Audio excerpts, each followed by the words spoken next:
श्रीमद् वल्लभाचार्य जी आज्ञा करते हैं कि जगत की रचना करने का कारण ईश्वर स्वयं ही है। इस तरह जगत ईश्वर का ही कार्य है और ईश्वर में से ही प्रकट हुआ है। इस प्रकार जगत भगवत कार्य और भगवत रूप है, अतः वह भगवान का ही आदि भौतिक स्वरूप है, अतः जगत सत्य है।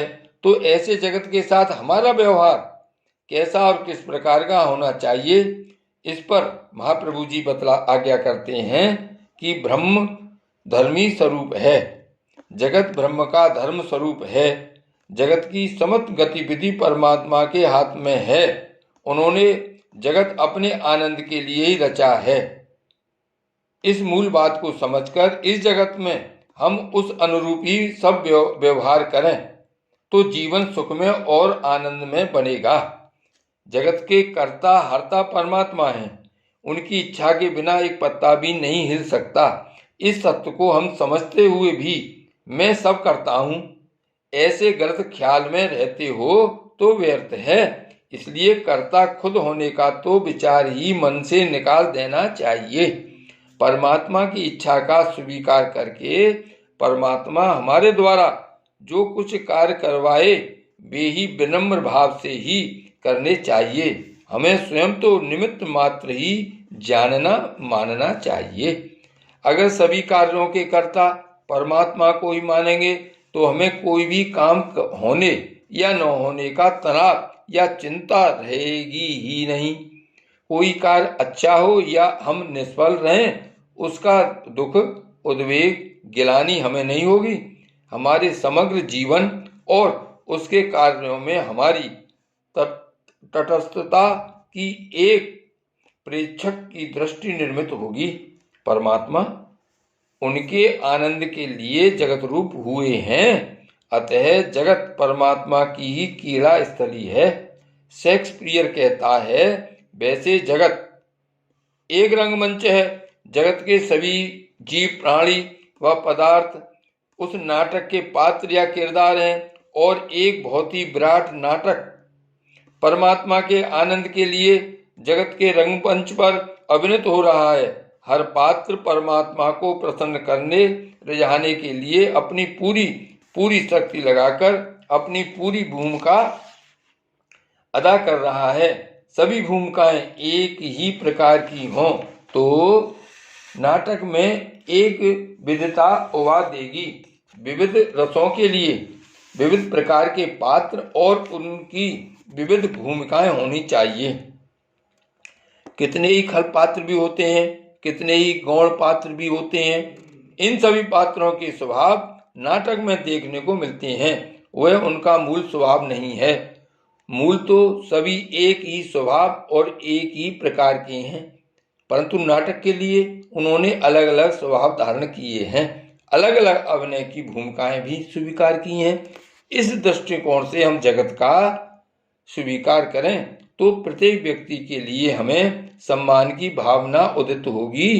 किसी के लिए हमें दूरदर्शन की वृत्ति नहीं बनेगी। कोई जीव छोटा और कोई बड़ा, कोई अच्छा और कोई खराब, या कोई ऊंचा और कोई नीचा, ऐसा लगेगा ही नहीं। जगत में घटित होती कोई भी घटना या कार्य सुंदर ही लगेगा। जगत में सब कुछ हमें सार्थक और सुंदर ही लगेगा। ऐसा लगेगा ही नहीं कि यह फेंक देना जैसा या कि बिल्कुल व्यर्थ है।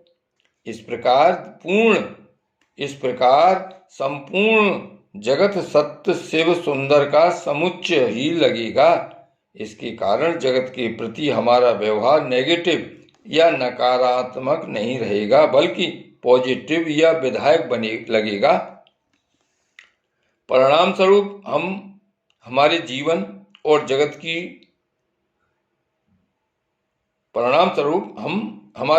और जगत को टीका, निंदा, टिप्पणी या दोष दर्शन और छिद्रान्वेषी वृत्ति से बचा पाएंगे। गुण दर्शन से हमारे मन को एक तरह की प्रफुल्लता व प्रसन्नता का अनुभव होगा।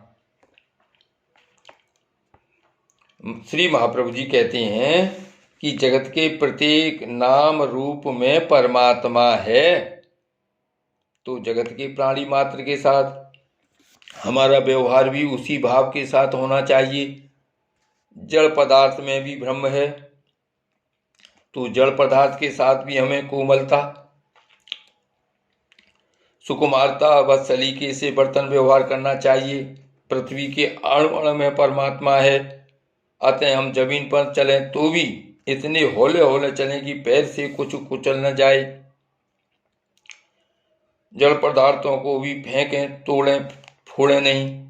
इसी तरह प्राणी मात्र में भी परमात्मा है, इसलिए सब पर दया रखेंगे, किसी का दिल नहीं दुखाएंगे या किसी को कटु वचन नहीं कहेंगे, किसी की हिंसा नहीं करेंगे, किसी को संत्रस्त नहीं करेंगे, किसी को ठोस नहीं लगाएंगे, किसी को ठेस नहीं लगाएंगे, किसी का अपमान, अनादर या तिरस्कार नहीं करेंगे, सभी के साथ विवेक और विनयपूर्ण व्यवहार करेंगे, अभिमान त्याग कर सभी से प्रेमपूर्ण और परोपकारी व मृदु व्यवहार बर्तन करेंगे।